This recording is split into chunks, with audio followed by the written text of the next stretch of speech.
Kaya daw po ito, binili nyo, yung dalawa na to ha, makakatulong ka na kay nanay sa halagang 50. 50 pesos lang. Okay, katulad po nito, siyempre gusto namin tulungan si nanay, bibili kami ngayon sa kanya nito. Alay, bibili kami ng ganito. Bibili tayo ng dalawang ganito ha. Para si nanay, kahit pa paano, magkabenta siya ngayong maghapong ito. Yan, ito na yung bayad namin ha.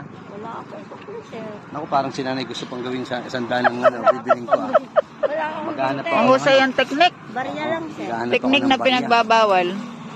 Pinagbabawal na teknik, pinairal ni. Sir, isa po. Eh, Isa ma, pa. dagdagan mo pa kung anong gusto mo. Pastilla lang, masarap yan. Eto, Wala na bang ganon? Bulacan ha. Yan ha. Oh, todo Salamat, na yan, Kuya ha? Will. Wala nang suklian ha.